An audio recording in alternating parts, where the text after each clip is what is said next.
A fierce competitor, sometimes to a fault, Bert Blyleven provided quality starts for 5 different teams across 3 decades. He navigated the ebbs and flows of his career with perseverance on the mound, hot foots in the dugout, and a few shrouds of mystery thrown over the media from time to time, who he'd eventually join, as he's also well known for his time broadcasting for the Twins. To me, he's a top-tier guy in terms of watching classic film and deducing that I could not hit that. He possessed the filthiest curveball of his time and helped define a generation of pitchers who went long into games and hung plenty of Ks along the way. Real quick, if you would, please like and subscribe. Help the algorithm help me reach new viewers. Also, if you haven't noticed, Hat Billy t-shirts are here. Go on over to the shop tab on my channel and get yours today. It'd mean a lot to me. Joe and Jenny Blyleven, whose non-anglicized names can be seen here, got married while the Netherlands was occupied by Nazi Germany. They moved to Saskatoon, Saskatchewan when their third child, Rick Albert, aka Bert, was 3 years old. They'd eventually settle in the town of Garden Grove in Southern California. Bert credits his strict Dutch upbringing for his success throughout his playing career and beyond. Bert's father Joe was a carpenter who had become something of a Dodgers superfan while listening to games over the radio at work. He constructed Bert a backyard pitcher's mound. Bert began to idolize Sandy Koufax, who was, of course, known for his curveball, but Bert's father forbade him from attempting to throw it until the age of 14, because he had heard a Koufax interview amidst the well-documented chronic arm pain that he faced, where he would not advise kids to throw the pitch until their arm matures a little bit. Bert's imagination, aided by Vin Scully's vivid style of announcing, allowed him to recreate the big breaking ball he heard over the airwaves. You'll see what I'm talking about throughout this video. I'll try to include good footage of Bert folding hitters before your eyes. Scouts began to arrive at Santiago High School during Bert's junior season in 1968. He threw 2 no-hitters, but also a 21 strikeout game, which to me is just as impressive because most high school teams play 7 innings. Bert Blyleven was taken by the Minnesota Twins in the 3rd round, 55th overall in 1969, as part of a pitcher-heavy class they'd eventually use to overhaul their aging pitching staff. Just a couple weeks out of high school, Bert began his speed run through the minors in the rookie Gulf Coast League with the Orlando Twins. He'd move up to the Florida Instructional League and be named an All-Star. Still 18 years old, Blyleven got the invite to attend Twins spring training, where manager Bill Rigney, quote, fell in love with him right away. But he knew Bert would need a few more minor league starts under his belt. Ultimately, a few is all it would be, 7 to be exact, as Bert would be called up in early June when Louis Tiant fractured his shoulder. Bert Blyleven debuted on June 5, 1970 at RFK Stadium against the Senators. He was the youngest player in the majors and the first big league player born in the Netherlands. He gave up a full count home run to the first batter he faced, Lee May, but shook it off nicely as he'd give up just that 1 run on 5 hits over 7 innings of work. The Twins won the game 2-1. August 4th of that season, Bert struck out 12 Milwaukee Brewers to set a new Twins record for strikeouts by a rookie. He would go 10-9, becoming just the 25th pitcher in baseball history with double-digit wins as a teenager. In 1972, Blyleven set another Twins pitching record with 10 victories in a row. But Bert, as well as the Twins, would begin to slump that summer. He'd finish the season 17-17, which, as would become the story of his career, failed to tell the story of how good he actually was. Despite struggles with his mechanics, the mid-season firing of the Twins skipper, and the team absolutely tanking for lack of a better term, he still posed a 2.73 ERA and ranked 4th in the league with 228 strikeouts. Notably, he didn't get a Cy Young vote. Bert started to get a little name recognition in '73 as he cemented himself as an ace. Orlando Cepeda gave him praise as, quote, the best curveball pitcher he has ever seen. Note, Cepeda had faced off against Bert's childhood hero, Sandy Koufax, many times as a member of the '60s Giants. Catfish Hunter chimed in as well, who said, quote, the best pitcher in the league is Bert Blyleven. He's got the best stuff.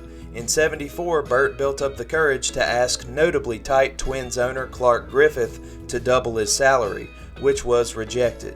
He'd turn in another signature year where he'd go 17-17, but post a 2.66 ERA and finish second in Ks to an emerging Nolan Ryan.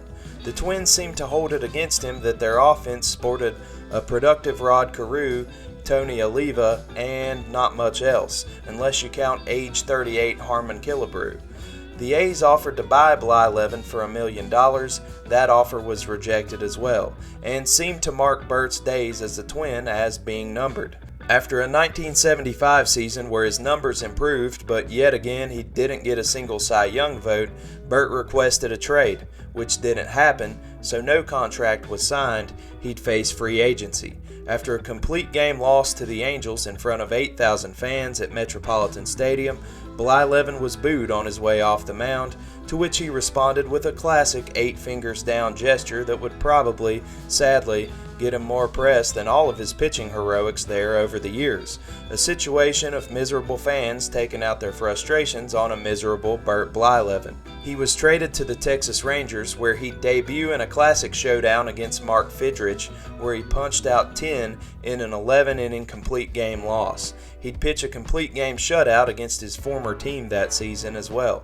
In 1976, Bert would throw a no-hitter against the Angels, where he faced only 28 batters. I'm really bummed that I couldn't find any footage of this game. Would love to see vintage Blyleven being dominant in that one. Bert signed a 6-year deal with the Rangers, but was almost immediately shipped to Pittsburgh in a 4-team deal involving 11 players. Though Bert would get his first of 2 World Series rings in 1979 with the We Are Family Pirates, he struggled to fit in with manager Chuck Tanner, who had a reputation for giving starters the hook early in games, especially by the standards of that era. Bert would start that season winless in his first 9 outings. By the end of the regular season, he'd notched 20 starts that were no decisions. He dug deep and found his old self, so to speak, that postseason, sealing the deal on October 5th against the Reds at Riverfront Stadium with a complete game victory that sent them to the World Series. Bert would start Game 2, giving up 5 hits and 2 runs. The Pirates would win 3-2. Bert would come into Game 5 in relief, which would be his first instance of relief pitching since his rookie season. Facing a 1-0 deficit in this elimination game, Blyleven kept the Orioles' bats at bay, while the Pirates exploded for 7 unanswered runs. He stood on the hill during the defined turning point of their comeback in that series. They'd win the next 2, and of course, the series. The next season, Blyleven walked out on the team after being pulled during an April 29th start in Montreal. He went back to California and demanded a trade. In the media, Blyleven was vilified as a, quote, entitled millionaire and an example of what was going wrong in professional sports with salaries on the rise. He returned May 9th and resumed his work in the rotation, but refused to talk to the media from that point forward. He was dealt to Cleveland following that season, along with Manny Sanguillen. This very much rejuvenated his career, and the Dutchman was a wooden shoe-in, if you will, for Cy Young in the shortened 1981 season in terms of WAR, but Raleigh Fingers won the award. Which, by the way, Bert Blyleven's career wins above replacement, 94.5, good enough for 11th all-time among pitchers. In 1982, Bert had Tommy John surgery. He would recover all of 83, and this was an example of his determination. He returned to prominence for the 84 season with a refined arsenal of pitches and a new outlook. He finally got some Cy Young votes too, finishing 3rd. Obscene Gesture Bert would resurface again in a frustrating outing at Baltimore Memorial Stadium, and he was reprimanded by the league. This eventually landed him back in Minnesota, funny enough, where his first instance of this had taken place so many years ago. Bert was effective in the Metrodome, despite giving up the long ball at a pretty insane rate. He'd bolster the pitching staff of the '87 Twins team that would win the World Series. Bert won Game 2. Bert, remembering what attendance was once like for this franchise in his early days, marveled at the presence of 55,000 screaming fans in the Dome. A full circle moment for sure, and I'm sure it provided some closure for him. Bert was traded for the final time following the 1988 season, this time back home to Southern California. He'd reach a lot of career milestones in front of family and friends, including strikeout number 3,000. 10 days after his 40th birthday, he underwent surgery for a rotator cuff tear, missing the 91 season and having mixed results in 92, but still, he wasn't ready to throw in the towel, attempting a comeback on the 93 Twins roster, but he was roughed up in spring training, didn't get his spot, marking the end of his playing days. Career stats-wise, he's not far down on any column. 287 wins, 250 losses in 685 starts, good for nearly 5,000 innings and 3,701 strikeouts. Define a workhorse. In 1996, Bert began his career as a color commentator for the Twins and enjoyed over 2 decades in the booth. He was beloved by Twins fans, and the "Circle Me Bert" sign trend began to pick up steam, where quite simply fans would ask and Bert would oblige on the teleprompter, John Madden-esque. In 2011, after being snubbed for years, Bert Blyleven was inducted into the Hall of Fame as a Minnesota Twin.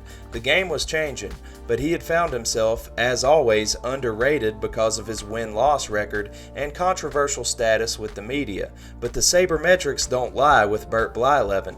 Neither does his highlight reel of devastating, unhittable curveballs. He did more than enough to earn his plaque in Cooperstown.